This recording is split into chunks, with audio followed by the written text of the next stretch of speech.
yourself in survival mode. I think it's important. Yes, this is Daryl and Charlotte Baker. I think it's important for us to really. And we are making some announcements about our new podcast Reloaded. So join us as we're on Clubhouse. And so we just wanted to share. My husband is sharing right now what we're doing. High calling, which is in Christ Jesus, but also recognizing the gift that you are as an individual. And many times we deny ourselves of who we are and the gift that we are because we become someone else's story. And I think it's important for us to begin to dig deep and have that real talk, and then get to know yourself, because I think the biggest challenge that we have in life many times is to dealing with the person, the you, the self. That's true. The individual. Okay, because sometimes we lie to ourselves. We lie to ourselves because we don't want to deal with the ugly truth. We lie to ourselves because it's painful to recognize, the woman, the man that we have become. But Michael Jackson, he said, take a look at the man in the mirror. Yes. And make a change. So piggybacking on personal development, some of the things you can use, some of the tools that we have personally, as I stated, I wrote a book called Destiny Takes Time. That's my first book I wrote. You can get that on Amazon. We wrote a marriage book, Marriage Takes Three. You may be familiar or not familiar, but we wrote that book. It also has a companion workbook with it. That's on Amazon. I also wrote a prayer book. Okay. And that's Victory in Prayer. So that's also on Amazon. So pretty much everything we have is on Amazon, with the exception of I have some new ebook releases. I have some new ebook releases that are coming out very shortly. And one of the titles of that book is, listen to this, The Profitability of Long Suffering. Now, when God gave me that title, I'm like, what is this going to be about? So, the profitability of long suffering is going to be coming out soon. And it's just an ebook. And I hope it will be helpful for those that read it. I also have a couple of other books that are going to be ebooks that I'm going to be releasing in the next few weeks as well. So the goal is just to stay in tune with us and check with us. We'll post some of those things here on this platform, but mainly go to our other platforms and you'll see most of the time we have a link tree. And if you go to our link tree, just go to IG, you'll see our link tree there. You'll see our link tree on TikTok. Everybody knows what link tree is, right? It's basically an app that allows you to connect all the things that you do. So if you go to our link tree, you can be able to click and go to each thing we're talking about, whether it's the books, whether it's our website, whether it's the marriage course recipe. We also do what we call, if you're local, this is only for local, we do what we call Tablescape Rendezvous for Two, because we believe, again, in practicality with spirituality. So basically, it is a way for a pop-up dining experience to give you time with your spouse, or even if you're not married, you can do it with a friend as well. But the goal is to pop up, whether it's in your backyard, on your back deck. Typically, we can do it in a park, but to give you an environment for a couple of hours outside of your norm, and it's very, different themes. So you can check that out on our link tree as well. Tablescape Rendezvous for Two.com. And like I said, you could just look that up. I'm saying it pretty quickly, but I just wanted you to be aware of the books that we have and also the books that are upcoming. Yes. Okay. Any questions? Anybody have any questions, any thoughts, any comments? You can unmute yourself. Anything that we said that struck a chord? Go ahead. I was just saying I didn't have any comments, but I think you mentioned something about, is it a book or a podcast about identifying yourself in Christ? Yeah, so that's going to be a podcast that's going to be coming forth. I think that's the next week. I'm not sure, but if you go to any of our social media locations, you'll be able to see. It'll be a link under our link tree. What's the next podcast? And it'll be able to tell you what the title is. But I don't know if it's next week. I have to look at the calendar, or the following week. I'm not sure. Mm-hmm. Yeah. So it's all about really identifying who you are and coming in contact with the true individual of who you are. So I think that's going to be a great podcast. And it'll also be tied in not only with our guests, but with my book, Destiny Takes Time, because really quickly in my early 20s, well, I say mid 20s, 30s, I went through some very difficult, it was a difficult place. And I remember asking God specifically, it's like, what am I supposed to be doing? This can't be it for life. This can't be it, because it was like things were just haywire. It was crazy, and I was so unfulfilled because at that time I didn't know who I was. I didn't know my abilities, my talents, my gifts, not really. And so I started on that journey from that point up until even now, or up until the point when I wrote that book, on really focusing on who you are. And part of it is, of course, your identity in Christ, but who has God created you to be? Because once you're in Christ, you still have things to do, through your personality, the way God has created you and made you and crafted you. So that's still a part of your journey to purpose, destiny. I mean, you have a lot of things you may have to do over a lifetime, but there still should be an end place that you're going to go to, that God wants you to go to. Because again, I love the scripture when it talks about before we were in our mother's wombs. And this thing always just shakes me. God knew us. God knew Sean. God knew Consuela. God knew Robin. God knew Darrow. God knew Charlotte. He knew us before we were even seeded into our mother's womb. So if he knew us, and it talks about in Psalms where it says, we come in the volume of the book, that means God wrote something about us, our own book with our name on it. And he put in that book everything we're supposed to do in life. Now, does everybody follow that book? No, obviously. Everybody doesn't follow their roadmap. And then we'll get derailed, and then we wonder why things are not working out, or wonder why things are wrong. So we have to really seek God to say, God, I come in the volume of the book that you wrote about me. Before I was in my mother's womb, you knew what you wanted me to do, where you want me to be. And so I want to get back in line and syncopated and in sync with what you want me to do if I'm not there. And a lot of times if we're unfulfilled, it's probably an indication that we're not where we're supposed to be. That's right. Yeah. So that's going to be a good, like I said, a good podcast. Any other questions, comments?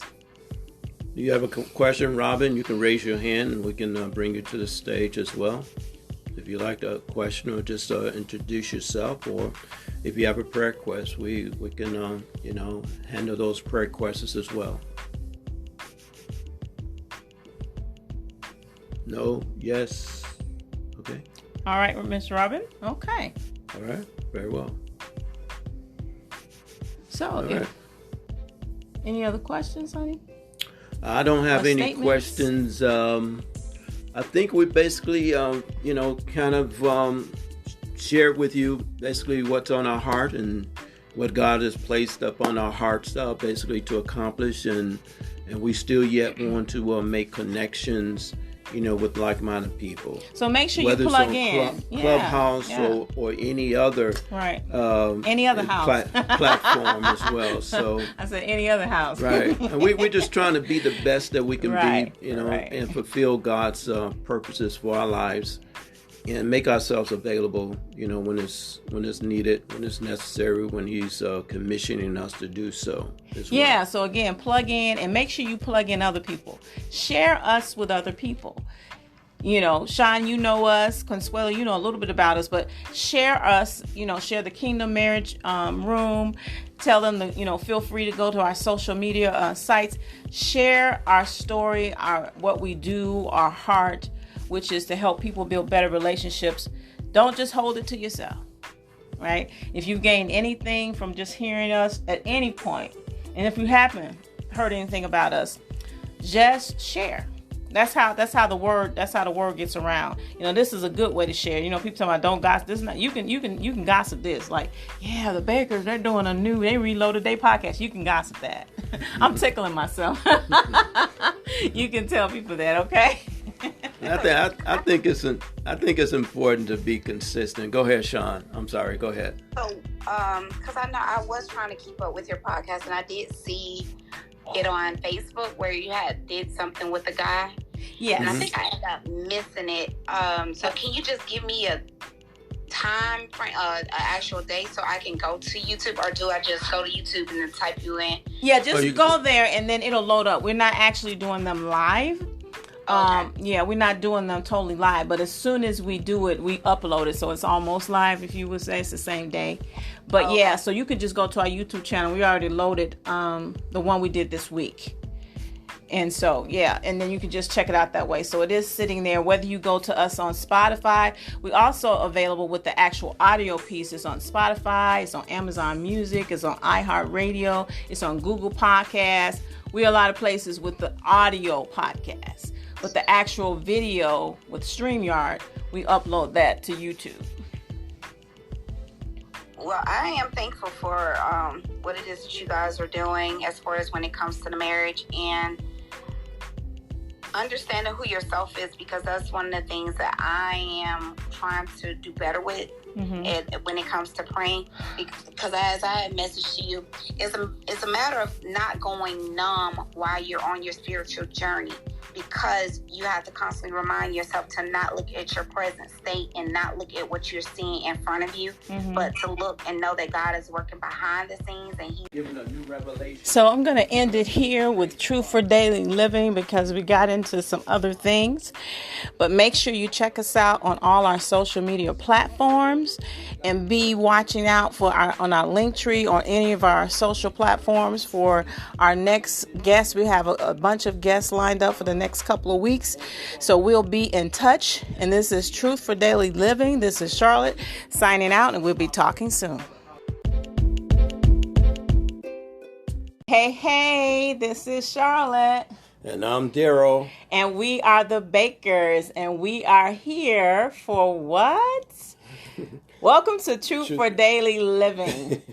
And this has definitely been a day of true daily living, right, honey? It's been... Oh, my. Been an experience. Had to tell you that story on another time. But at any rate, we have some guests that are waiting for us. And we're going to be talking about a subject today called the journey to becoming one in a blended family, okay? So as soon as we come back, we're going to get started. So just hold on. We'll be right back.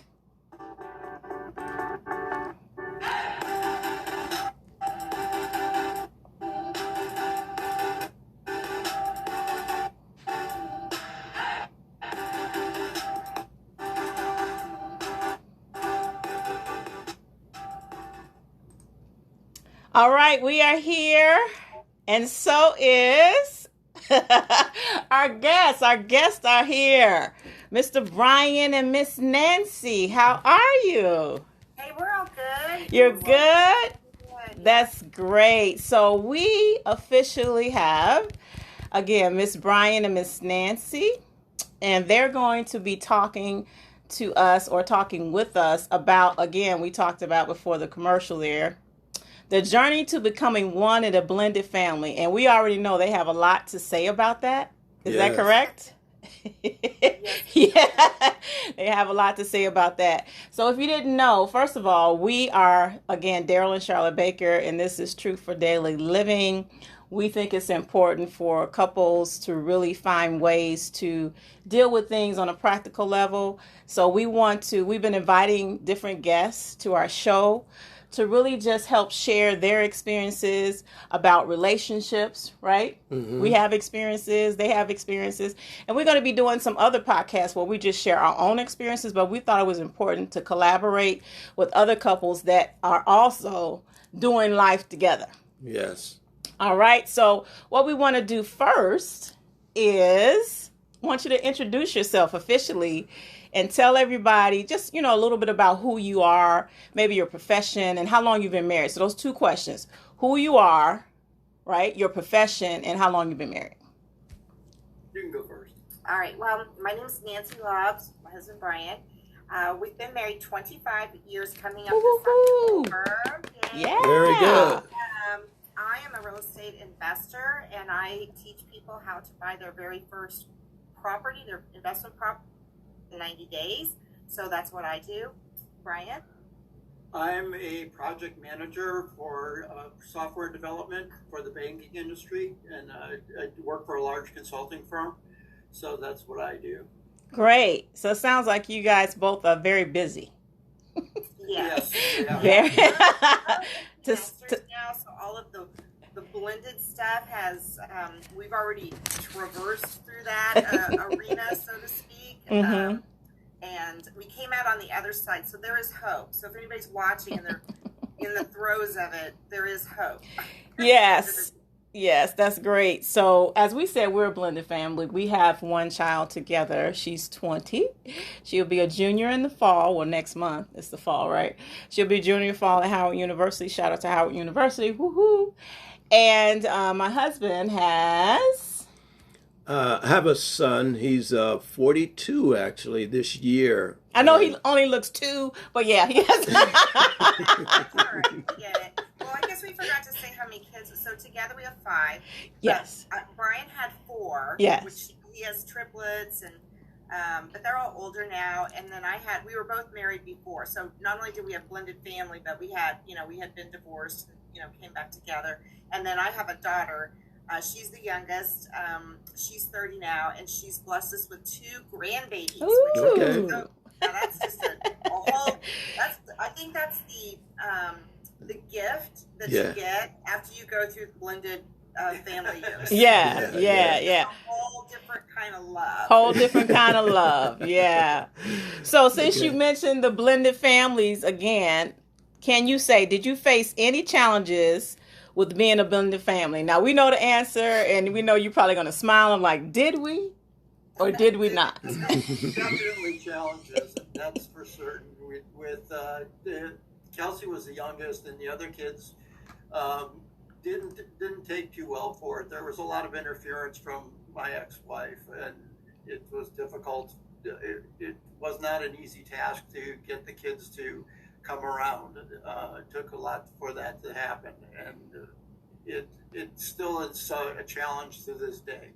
Yeah. Okay. So I think that the biggest thing was, just the values. Like, so we came together, from Brian and I came together from, different backgrounds, somewhat similar, but, how, like parenting, how we raised children was a little bit different. So when we had, family time around the table, sometimes, manners were a big thing in my family. And so sometimes when his children didn't have the manners that, I was projecting my own, like, oh, they should have this or whatever. So we had like little things like that, so we worked on like, okay, compromises at the dinner table so that I would feel, I wouldn't go pull my hair out when I saw him, putting the elbows on the table, or food fights or whatever it would be.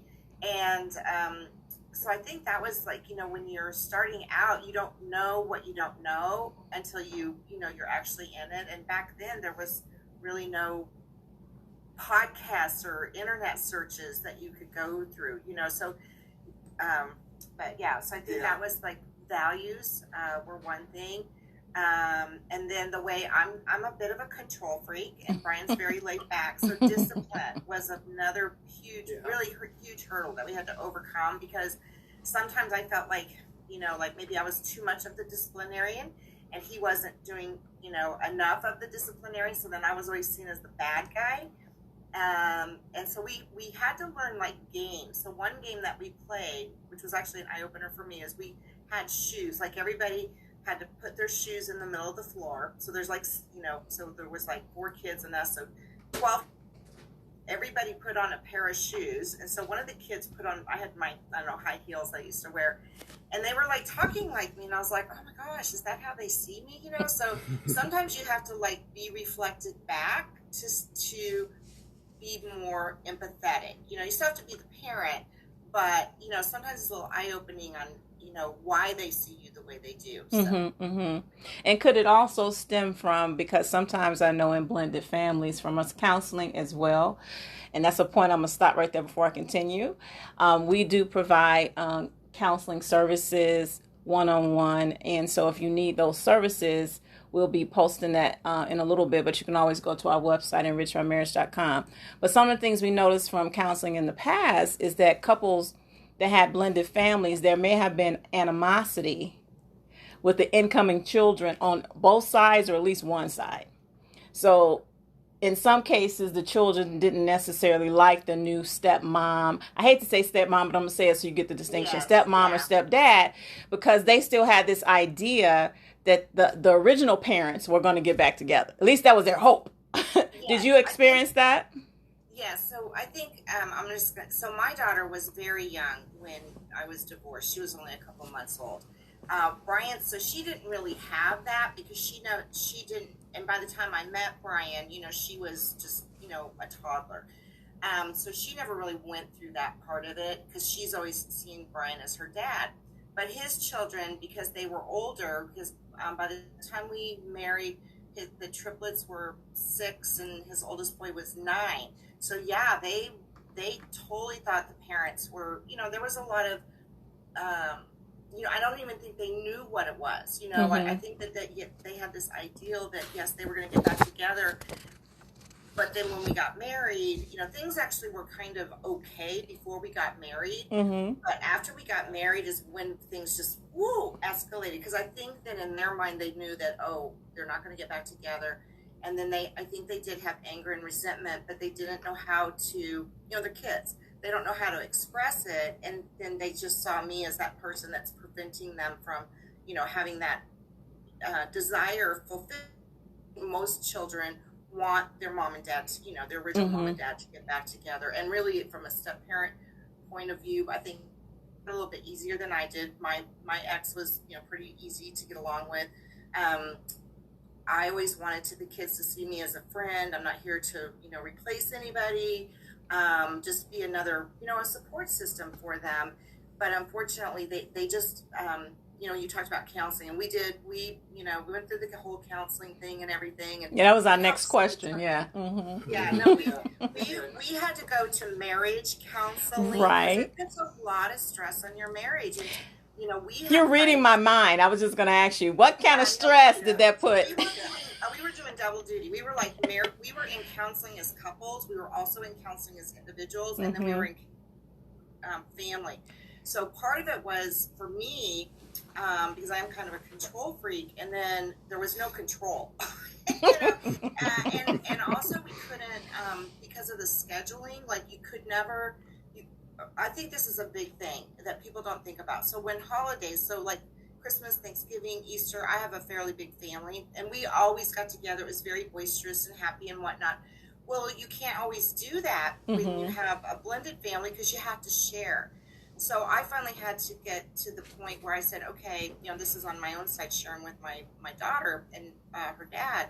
And I finally had to say, okay, you know what? If I don't get to celebrate Christmas with her on December 25th, that's okay. If it's December 29th, because for her, I'm just going to make it about the holiday, right? Mm-hmm. So once you kind of adopt that, it's better because you just couldn't have those, and Brian had that same thing too, where his family always got together, nobody had to share. And so funny, like fast forward, our daughter, our youngest, Kelsey, she's, got, she has another side, her husband's family. And so I'm finding myself having to share again. I'm like, wait a minute, time out. So we're having to do the same thing with our grandchildren now. But, it's a lot easier because, there's not that. But yeah, that was a really hard thing. And then sometimes, as the kids got older, you couldn't really plan for things because, whatever was going on with them, or you had to deal with a family crisis because somebody wasn't getting along with somebody. So that was a lot. So, Mr. Brian, what was your posture? I'm sure this was, and I know Daryl can probably attest, I'm sure it was a difficult thing because, of course, these are your children, your biological babies, and I'm making that distinction for a reason. And so to see how they interacted with your wife, I'm sure that had to put you in this like conundrum or something, right? Yeah, it was very hurtful, and they knew it, and they didn't care. It was very difficult for me, and even though I had to talk with them, and one time at the dinner table, I actually had to lay down the law to them and say, listen, this is not going to continue. If you're waiting for me to make a decision between you and my wife, you're sorely mistaken because I'm going to pick my wife. And Nancy's going to be, this family does not stay together without her. And if you don't like what you're seeing, you're welcome to not come over. and that's the way it really was a point of contention for a long time that this behavior could not go on. And when they were in high school, it came to a head, and some of the kids did stop coming over, and that was just the way we left it, and that's one of the reasons we actually moved to Texas was it was just too much. It was putting a strain on our marriage to where we could not continue in that vein any longer. It was not just toxic for the kids, I mean, we went to our counselor and said, hey, we have this opportunity, and they were teenagers, and that's a vulnerable time for them. But there was so much conflict at that particular point in time that our counselor, even said, you know what, yes, if you move, it probably will help reduce the stress in their lives. They don't realize it because there won't be the conflict, right? And it kind of goes back to values. So there's, between the triplets and Kelsey, my daughter, there's 5 years difference. So by the time they were 15, she's 10. And so the behaviors that they had, I don't want my 10-year-old to be, I'm like, wait, no, and so if they were allowed to do that other places, whatever that behavior was that I just didn't felt was appropriate for a 10-year-old, then I had to, then that, again, we circled back around to the discipline because, they want to express themselves a certain way, but she's 10, right? And so, or even when they were 12 and 13, that's, there's like a big difference in 5 years. And it kind of goes back to, I was raising her a certain way religiously. And that, that with the kids, and they embraced part of it, but not all of it. But when they got older, they kind of turned away from that. But I was still, Brian and I were still going that route, as far as the spirituality. So that also caused a divide.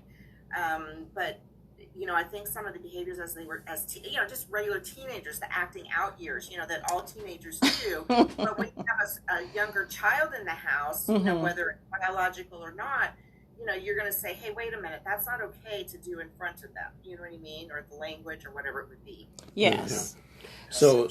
So how important is it for you to communicate it in your marriage? And then have you learned how, at what point, during the area of chaos, did you come together and learn how to communicate and then get on one accord as well, so that the children can see you guys operating succinctly? Yes. You know what I mean? And so I'm just going to say something. So I was raised in a household where we yelled a lot. We were loud, we were mad, everybody knew it, right? Brian. My dad yelled a lot. He was very loud. And I came from a family of 6 kids, so I mean, he got his point across. But in our household, I will say that if the kids saw a crack in the communications, they would try to break in there and split us apart. So we just learned to communicate, and talk about everything that was happening, no matter how bad it was. We had to continue and keep talking about whatever it was. Everything that the kids did was, we talked about scenarios that didn't even happen yet, because we had to play what if, and there was, as the kids got older, those what ifs got kind of complicated sometimes, and some of them actually played out, and it was just a matter of just not shutting down. That's good. And there were some times where I would. Nancy knows that sometimes I think a lot, and it's not like I was going away, but I would have to process things and then come back to her. And she, sometimes has abandonment issues. So I feel like, no, we have to talk about this like now. Yes, I get it. I wasn't going to put an answer right away. Yes. Right. Yeah, and it was like, I think the first time, because sometimes I would be, because I'm not, I'm a very emotive person, so it's hard for me to choke down. I mean, I feel better if I get my anger out. I don't hang on to it or whatever, but sometimes that's kind of ugly for other people to see. But I did have to kind of learn to curb. I wouldn't say I have a temper, but I'm very quick to maybe criticize or say, hey, stop doing that, or because that's how I was raised, you know, like you Right. just had a certain behavior, so it kind of went back to values. But Brian and I, in fact, when we first moved to Texas, for like the first, I don't know, several weeks, we were having a hard time communicating because we didn't have that chaos going on in our home anymore. And now we have like this calmness. It's like, okay, well, now what do we talk about? Right. I mean, when I That's met serious. Brian, I mean, for the whole time that we actually dated, like 4 or 5 years before we got married, so we've been together almost 30 years. Well, his oldest is 35, 36, somewhere around there. So we've always had the kids in the picture. So then when we moved here, you know, so our lives revolved around them and what was going on, good, bad, you know, indifferent, ugly, whatever it was. And so when that got removed, it changed our relationship. I mean, we just had to have a different kind of relationship. Yes. Yeah, right. You had to learn, if I may interject, how to become one. Yes. Right? Yeah. Without the kids. And sometimes I think a lot of couples deal with that just in general, whether it's, you know, a blended family or not.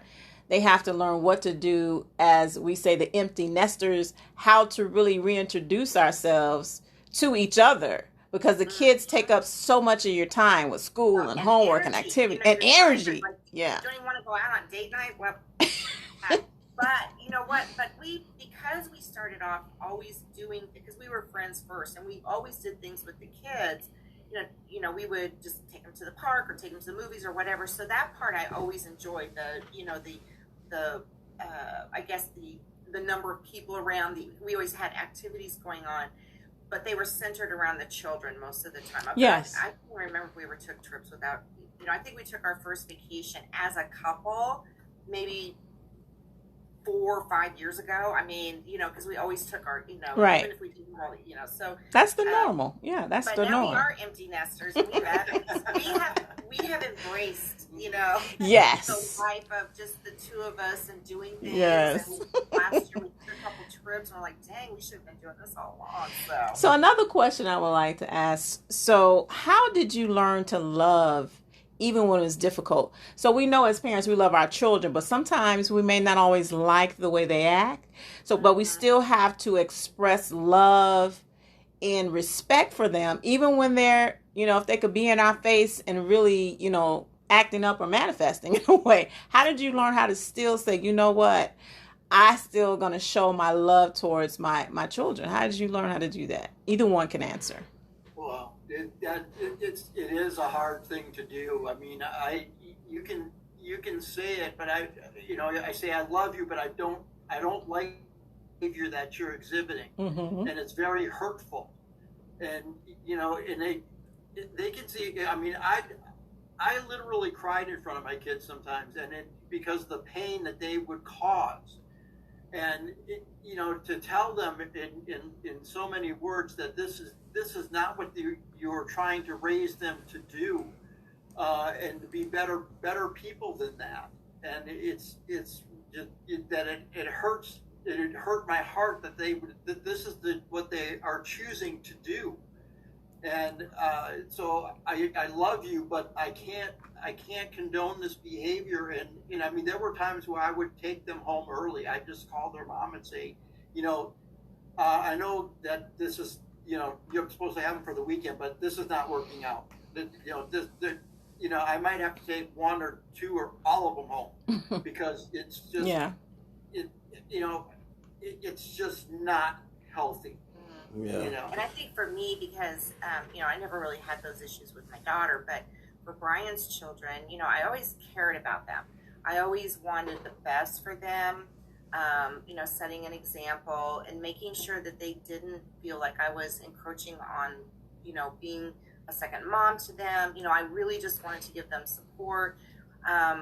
Their mom and I had completely different professions, so I'm all about, like, you know, women and, you know, how we can do just about anything we want, and we can, you know, have confidence and things like that. So what happened as, you know, the years got, you know, and I would say, like, today, like, out of the 4, only 1, like, actually likes me. You know, so what I hope and pray for them is that they find happiness, because, you know, when you have that much resentment or hurt or anger in your heart and you don't get rid of it, no matter who you think has harmed you or whatever. So my prayer for them is that, that they just realize that, no matter what they think happened in their childhood from me or their influence of me or whatever, is that they find happiness and peace. You know what I mean?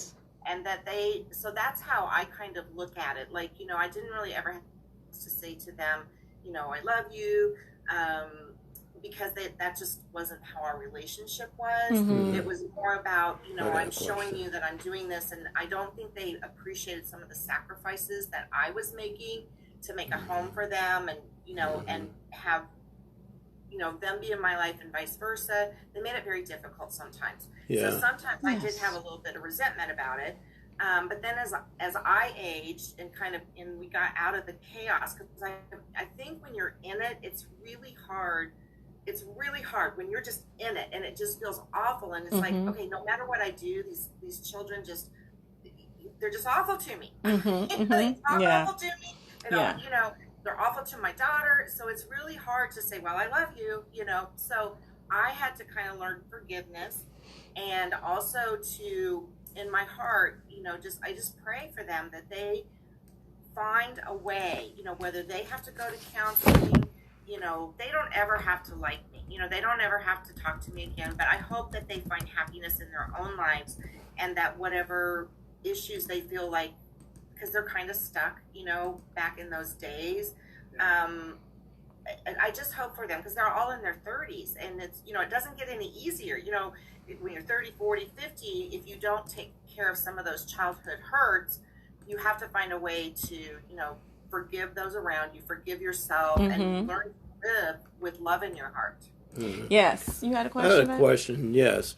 Let me ask you this, because of the fact that I know that sometimes the motivation of acting out against a new parent basically could stem from their mother. Now, Brian, do you know if their mother actually influenced them or sown some type of seeds of discord, and those seeds just kind of grew up in them, then they start acting out, and it became a habit for them to not to like Nancy, or what? The short answer is yes. It was toxic in their environment, to say the least, and it was it was demonstrated in front of me when I would go pick them up. It was demonstrated in their behavior, because it was like they were emulating their mother. It was so blatant sometimes that it was just difficult to see, because there was really no reason for them to display their behavior toward Nancy, because they wouldn't give her a chance. Right. They wouldn't give her an opportunity to show her love and caring for them. Sure. It was just like a wall. It was a one-way, I'm going to abuse you, and I'm going to keep abusing you, because nothing's going to come this way. Right. And sometimes that could be because, if I can interject, the spouse that is no longer, or the parent that is no longer in the scenario, that could be a level of jealousy. You know what I mean? Towards the new spouse, because they're not, although they may not necessarily want to be with the former spouse that they were with, but they don't want that person to be with anybody, and they don't want that person to be in that place. So a lot of times that's why they tend to, I would think from what we've seen, not every case, but tend to portray the new wife or the new husband in a bad light because of their own maybe unfulfillment, dissatisfaction. They don't like the way things are. They think the new spouse is getting a better deal. It could be a lot of different reasons. Yeah. Yes, and I think sometimes, and I'll just kind of turn it, because my ex-husband remarried shortly after we got a divorce. and let me just, for the viewers, Brian and I did not meet until after we were both divorced. So let's just be clear about that. We did not interfere on any other's person. But I'll just give my feelings about the other stepmother. So my daughter ended up having a stepmother, and her father saw her every other weekend. Now, we didn't have the chaos between the two houses. It was more, but I found myself like, so she could, just to give you an example, she could wrap a package way better than I could. She could make it so pretty, type of pretty custom, but I'm like lucky to get the Scotch tape on the bottom. That's just not one of my things. So my daughter brought a present home that her stepmother had wrapped, and instead of saying, and she was little, she was like 5 years old or something like that, and I was like, and I felt jealous inside that, oh my gosh, how dare she give that? But you know what I always tried to do is step back and say, you know what, my daughter doesn't know the difference. She could care less if it came from me and it was wrapped up in newspaper or if it was a pretty bowed box, you know what I mean? It was a gift for her and that kind of thing. So I think that, reversing it, in the beginning, like I said, we had no issues. I mean, between the households, really, it was very limited. It was not when we were dating and we lived together for a year before we got married. It wasn't until literally the day after our wedding it started, and it was, and I think we were both taken aback. We were just like, okay, is this happening now? Because the kids at that time, they were like 5.5, 6 years old, and we had a really good relationship, very, very good. And the older they got, that just deteriorated. I'm going to just tell one more story just to kind of bring it home.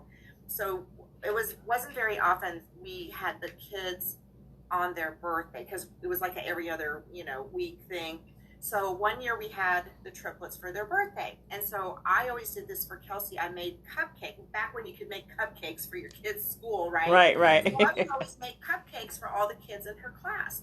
So each of the triplets were in a separate class, and they each had 30 kids in the class. So, and they helped me do this, and they were so tickled pink. We made 90 cupcakes, after school, and I frosted them and stuff. They take them to school. They're so excited, and they come back, I think, a couple days afterwards. And I was like, oh, well, did your friends like the cupcakes? Yeah. And they said, well, what's a winch? And I was like, what? There you go. So that was the name I was given because I baked cupcakes. Really? You know what I'm saying? Wow. So that's Yeah. just a little story that kind of, Yeah. and I was like, oh, okay, well, and I just said, oh, I don't know, it's somebody that I said it's a baker. So Right. those were just some of the things, but Brian had to battle. It wasn't just in our household, it was the schools, it was the doctor's offices. So they didn't really talk about it a lot back then, but the parental alienation, we totally lived through that. We just didn't know what it was called. The courts weren't we were in and out of courts. We did the whole, I remember we discussed the psychological review, because it was like, at that time, like $10,000 to go through that. We had to hire an attorney and all that. And we sat and we didn't have $10,000. We got 5 children, he's paying a lot of child support. And so, but I said, we have to do this because, years, no matter what happens, you have to do everything in your power to, not only let the kids know you, but you have to feel good in yourself that you see what's going on, and you're trying to, make it better for them. And that's what we did. So, we made the financial sacrifice, we made an emotional sacrifice. It didn't really change that much, but we learned a whole lot about ourselves, and, and I think that if anything, if the kids do get to that point, they can at least look back and know that we tried to do everything that we could. And the thing is, they made it, right? They made it. You sure. made it. Because I would say you can say yes or no, but I would say you agreed to take divorce off the table. Even though it was so hard, but you was like, that's not an option. Is that right? Well, there was at one point, there was a Christmas that just, the kids were in their teenage years. And, kids there's just a lot of hormones going on, a lot of, but then you have these other things happening. And and this has been at the 10-year point. And I had just, and I'm a strong person. And I just couldn't do it anymore. I literally was so defeated. I'd never had that feeling before. So we talked. This is around the time the opportunity came to move to Texas. I said, I just don't think I can do it anymore. I don't think I can. And not that I wanted to walk away, but I was at my wit's end. We're going counseling, we're doing this, we're doing that, and we still had a few more years to go. And I just didn't think emotionally or physically I was going to be able to make it. And I had to be there for my daughter. It's not just these children. I had to be there for her. So then, But we kept, the important thing is we kept talking about it. Yes. And she was so, I've never seen her beaten down that bad. But we talked about it. We said we're going to have to make some changes. We were constantly evolving through this mess. Mm-hmm. And you keep making changes and trying to adjust, and things weren't changing from the kids' side. Well, they were changing. They were getting worse. Mm-hmm. Mm-hmm. Their attacks were getting more grotesque. And, it was just horrible to see, because it was like they were trying to test her limits, and it was like they were upping the ante all the time. Mm-hmm. And it was brutal to watch. Yeah, and then there were things going on with my daughter. So yes and no. So I kind of got to a breaking point, and we did talk about it. And had Brian probably not heard me, we would have probably had to divorce. I don't know how I could have stayed in it, but he didn't. We continued to go into even more counseling, for the two of us, because we were in a crisis mode at that point. Right. And then the counselor kind of helped us see that we have to do what's right for our marriage and for the other child that's in our household, because Kelsey lived with us all the time, and that we just couldn't. It wasn't healthy for us. It wasn't healthy for his children. It wasn't healthy for our other child. So we had to kind of make some decisions that, from the kids' point, might have seemed selfish, but it was for our own self-preservation and the love that we were coming to the point, okay, we got married because we love each other. Right. We didn't come together because we wanted to go to battle every day. Right, You know what I mean? right. And I think that's the important part, too, when we talk to couples, that you two were together first. Now, although you're a blended family, but when I mean first, husband and wife, you came together, just taking the children out for a moment. You came together because you loved and liked each other. And so you didn't want anything to separate that. And I think that's part of maybe even the other piece that children, to some degree, some know it, some don't, that they wanted to break that up. Because they could see the love, I'm pretty sure, that their dad had for you, Nancy. And they probably were baffled, well, how can he love her like that? You know what I mean? So they wanted to do anything to break that up. Yeah, and these the daughters are grown women now, and unfortunately you can still see that in them, that they want to be first. They want daddy's little girl. They want to, and there's still some resentment from the girls' side. Boys not so much, but yeah, the girls are still struggling in their early 30s. So that's why I say I just pray that because I feel like if they can't resolve that they're not going to have good relationships themselves. You know what I mean? Because they have to find a way to move past that hurt little girl. Yes. And what does that say, right? Forgiveness is key. Oh my, yes. Let me ask you. Let me ask you this. I mean, for Brian's sake, I hope they do before we get too. We're not spring chickens. We're not going anywhere. But it would be nice for them to reconcile before they can't. Yes. And they have to carry that with them. The rest Yes. of their True. lives. So that's my prayer for them. So when you talk about love for them, I want them to be happy. I want them to be, fulfilled. I want them to be in a good relationship. Yes. And, but yeah, we have taken divorce off. I mean, we fight just like any couple. We have money problems. We have this, we have that. It's not just always about the kids. But yeah, we kind of decided that once we've made it through that, we feel like we can make it through anything. Yeah. Absolutely. It's the long now haul. we're vested, and I always joke that I'm not going to divorce him because Yeah, when that's. you get to a certain point, it's too costly to start over. Yeah, you too far in. You're too far in to go back, right? To start over. Huh? God's only going to give us X number of time on this earth, and I'm not going to spend it on a dating app. Gotcha. Right, What's your question as we wrap this up? Because let me say this. This is, before you say this is probably something we're going to have to do a part 2 with, whether it's with you two or not. But I mean, I think it's very important because we've come across it. So we know it's a serious issue in relationships that people, they become, make themselves in a lot of cases traumatized and don't want to deal with what's happening. And so they want to try to, stop the reality of what's happening because it's all really about them. Because when you're selfish, right, you don't think about the feelings of others. That's right. You know, and it's unfortunate that our children, whether they're small or grown up, we've seen both, that still hold on. And what were you going to say, babe?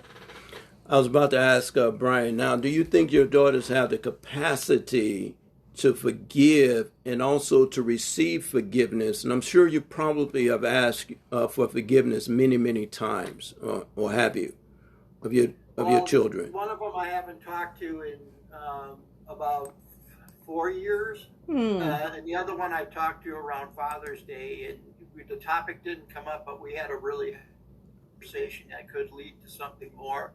So so the forgiveness thing, I think they have the capacity. They're smart children. They're very intelligent children. I think they just got some emotional work to do.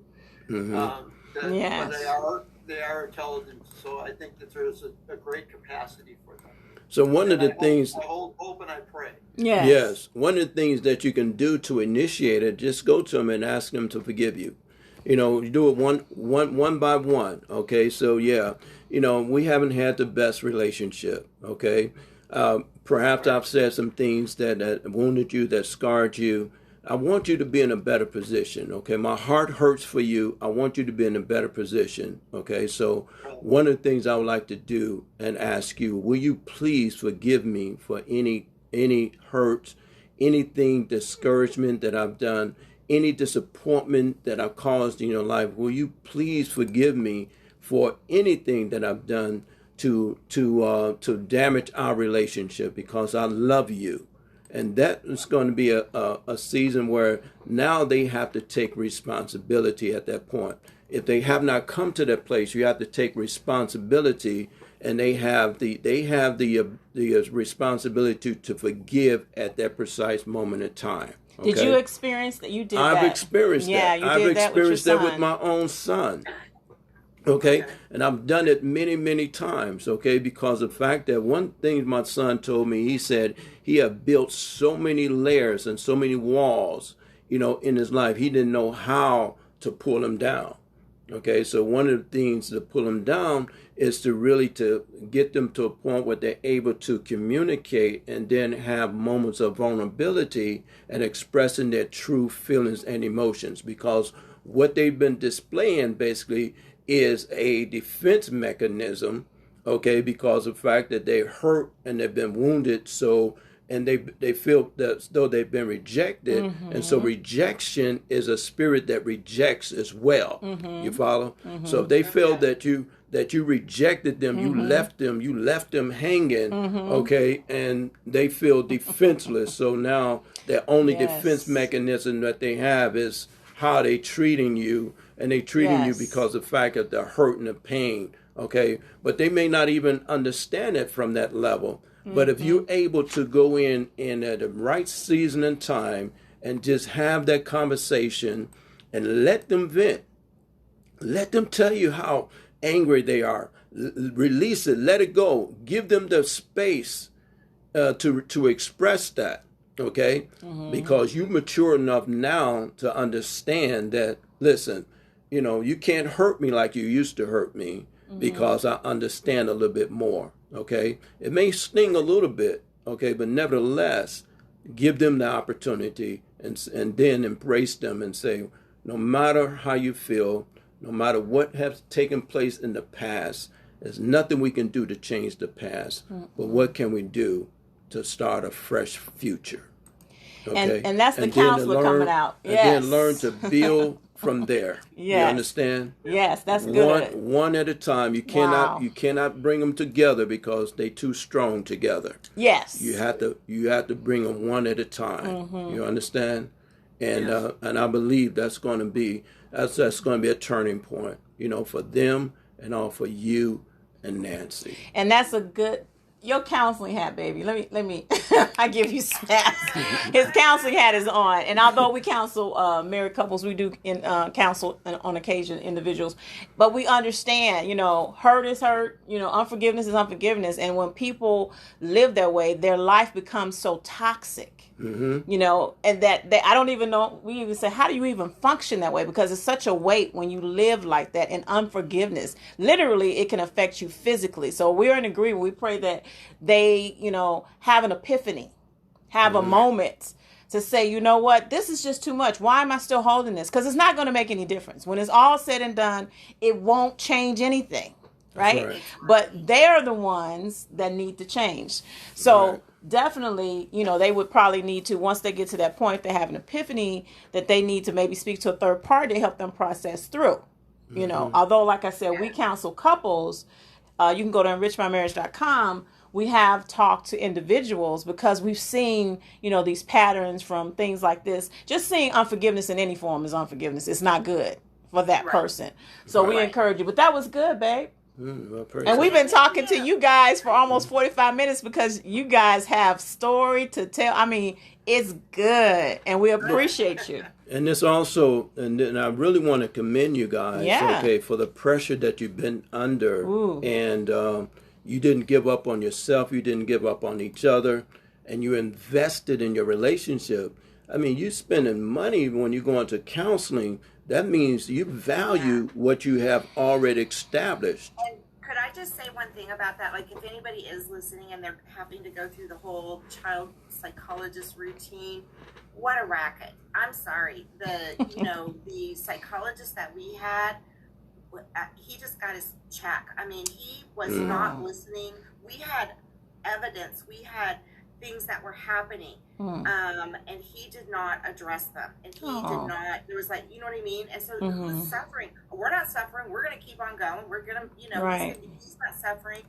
The other parent's not suffering. It's the kids that suffered because he didn't do his job. And that was kind of like, okay, hello. And that's when we realized, I told Brian and it was, I don't know if the courts have changed that much, they're more, father friendly, but you're talking, 15, 20 years ago, they were not very friendly. And especially, you have a single mom showing up without an attorney, she was, a very, she made a good income, let's put it that way. But there she was, single mom, 4 kids, woe is me. And of course he had a partner, right? So it did, the optics don't look good, right? Right. And so the psychologist and I kind of, we didn't hit it off.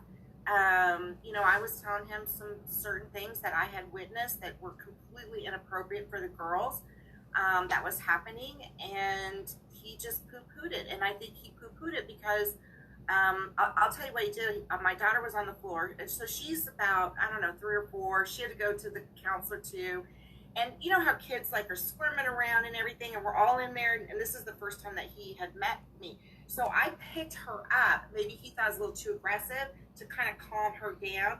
He brought that up. And when I had to have my one-on-one with him, I'm like, I'm sorry. I thought we were there to, she was being disruptive, and I'm being a parent and, having my child sit quiet for this period of time.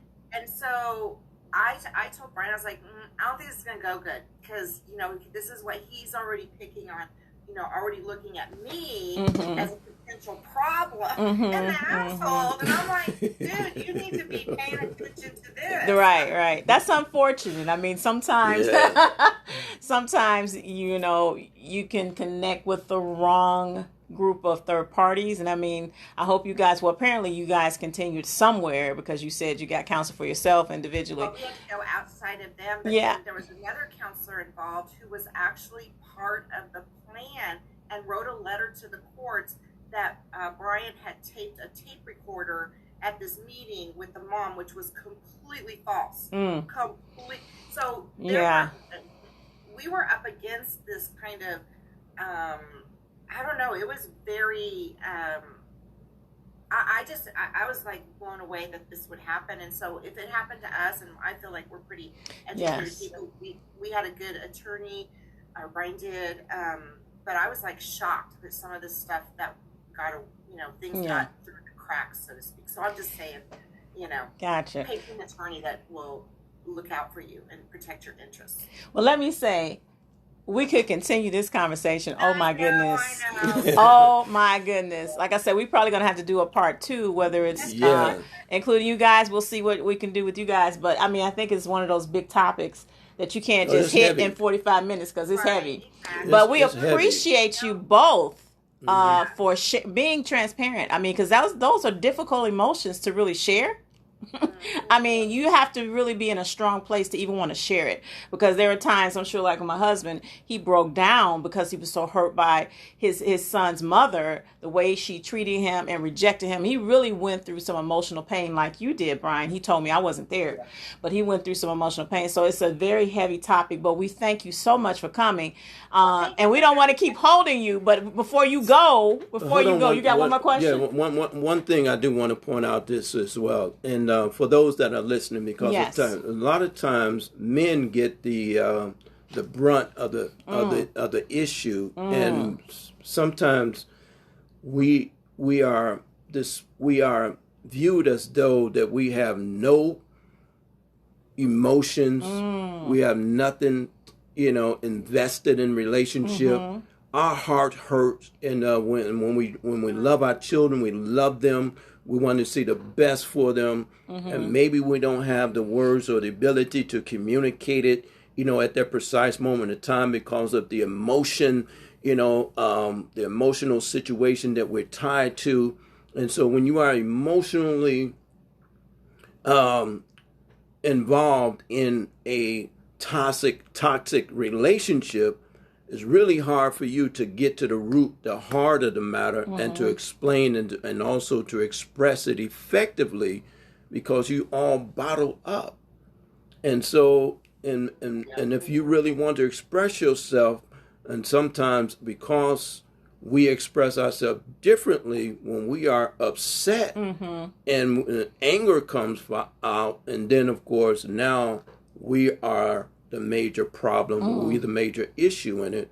But we need to have grace as well. Wow. Okay, to be able to allow ourselves to explain and to express what we're really going through, and then how this situation really affecting us emotionally as well. And so that's a lot of stress as well, right? And so stress basically, that can really take you down as well. So this is what I see, because we're going to have to, we can't hold them. Yeah. This is what I see, and you can decide, Brian, if this is something you want to be a part of, but I think we need to put something together as a forum for men who deal with this, with blended families, because men, like you said, they don't express, I know you know this, Nancy, the same way we do. And sometimes a lot of men, they bottle it up. They, it channels into anger. It channels it, or they'll just become very subversive, and it's just sitting there, just waiting, just bubbling. And I think men need a platform to talk about these kind of issues. What do you think, Brian? I definitely do, because like I said, I used to kind of go away mentally to process it, and not give Nancy the answers right away. Yeah. But I would also do that, because I used to have, when I was younger, I had a really bad temper, and I would just blow up. But I need, now in my older years, I need time to process. You have to have that time to think through it and not be volatile. Yes. Right. So before we let you go, I'm switching it because I don't want to hold you all night. I want you to tell us really quickly about your book, Winning Deals and Heels, really quick. Winning Deals and Heels. Yeah. And where can we find it? In about a minute. Yeah. My journey and 9 other women, successful real estate investors, and I'm all about the community giving back. So a part of the proceeds are donated. When you can go to Amazon, order Winning Deals and Heels. And part of the proceeds are donated to Hope's Door, which is a nonprofit here in Plano, Texas, that helps families heal from domestic violence. They provide shelter, they provide counseling, they have a resale store. And just if I can make one more plug, if anybody is interested in real estate investing and they have never gotten into it before, I'm having a workshop coming up. I have them like every so often, but I have one coming up at the end of July, and they're normally like $197, and for what your viewers, I'm gonna give a coupon for $100. Okay. $97. So Can they go to this Wallace? Did I spell it right? Wallace. Yes, they can go there and just send me an email. Okay. They can reach out. There's my phone number on there too. I'm on Instagram, Nancy Wallace Love. So just shoot me a message or something. But yeah, if you've always wanted to be in real estate and you don't know if it's for you or whatever, this is the workshop you need to come to. All right. Well, we But thank you for so much. Oh, for sure. I mean, that's what this is about. Collaboration, collaborating. Maybe you can invite us on your podcast soon. But yeah, we all about collaborating. So again, we want to thank you. Oh my goodness, for listen. Mr. Darrell is going to be in touch with Mr. Brian, I believe. Because I think we're going to work through a podcast, try to figure out what that looks like. Mm-hmm. And to put that into the rotation and then just kind of blast that to see who would like to be a part of that. Okay. So look out for Mr. Brian, look out for Darrell. Probably hitting up through you, Miss Nancy, because I don't think we have Brian's email, but we have your email. So he'll be we'll send it to you. Have an opportunity for you guys coming up too. So I'm working on something, so I'll keep you in the know. Okay. Well, thank you. We kept you longer than we promised, but man, it was good. Yes. All right. You have a great evening, and we'll be talking soon. All right, then. All right. God bless. Bye-bye. Thank you. Wow, that was a great session, and I'm moving quickly here because I know. Wow, I'm just I don't even know where to begin. Do you? It's like that's the kind of stuff we want to talk about. That's a lot to unfold, basically, because they've been through quite a bit. But the thing about it, they really plowed through that situation, and I believe the average person, would not necessarily have continued, with their relationship with all of that interference with, children involved. So yeah, we just wanted. It was great. I mean, like I said, we're gonna work on something for men in general, but specifically when it relates to blended families. So make sure you stay in touch with us at enrichmymarriage.com. We'll have some information that's going to be coming up there. Make sure you comment, like, and subscribe to our YouTube channel. This is where we're going to be posting this. We'll be doing snippets on our other social media platforms. But make sure you go to enrichmymarriage.com, go to YouTube, Marriage Enrichment, The Bakers, all right? And some of the other things with us wanting to help couples, we have this cohort that we're going to be starting called Marriage Course Recipe for Success. So you're going to need to go to that website to find out the dates and everything you need to know there. So again, Marriage Course Recipe for Success.com is where you can find out more information about that. We're going to plan to do it like twice a year only. Only a limited number of couples can join, and it's like a 6-week course where we talk about different things, even like this and other things. And the goal is to help couples to build a stronger relationship, because one of our tagline is enriching your marriage one day at a time. You got to do it one day at a time. I mean, some stuff you definitely have to be intentional about, right? That's right. And that brings up a point. Our last podcast, we talked to someone about, the topic was learning how to love authentically. So you can check that out on our YouTube channel, Marriage Enrichment, The Bakers, to see how that relates to what we're talking about, that we talked about in this particular podcast. All right. Make sure you check us out on, let's see, I want to show, we can talk about other channels. Let's see. So check us out on Instagram. We're on Twitter. We're on TikTok. I like to call it TikTok.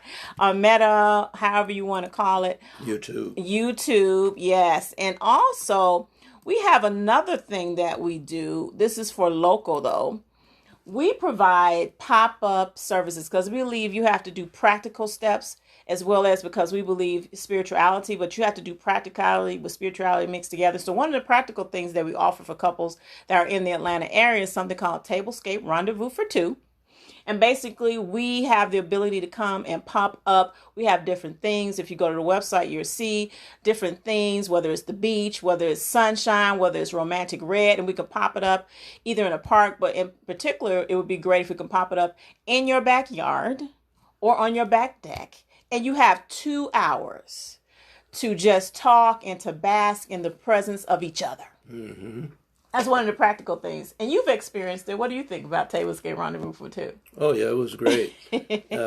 You isolated where you can be isolated. You go to a park, basically, or your own backyard. Mm-hmm. And then you have this time where you're able to to eat different type of selections of food, and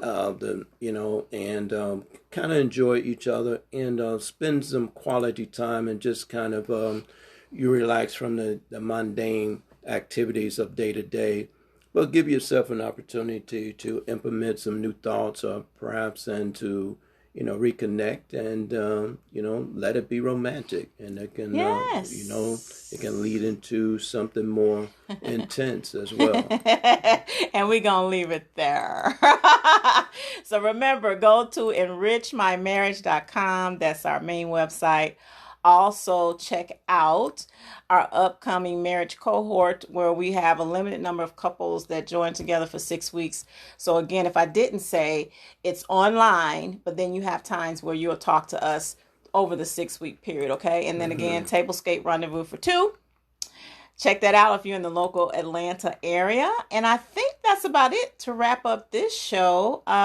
You have anything else you want to say? Well, again, we want to thank you for joining us on Truth for Daily Living. I'm Charlotte. And I'm Daryl. And remember to what? Comment, like and subscribe. Let me put that up there. Thank you for joining us. Again, what is it? Comment, like, and subscribe. Go to our YouTube channel and go to our link tree, which is in all of our bios across all of the different social media platforms. And you can find out more about us. And we'll be talking soon. Okay? Yes. I think that's it. All right. We are signing out. It's the Bakers. Check us out. We got another podcast we're going to be hosting even this week. All right? So make sure you check us out. Talk to you soon. All right. Bye-bye.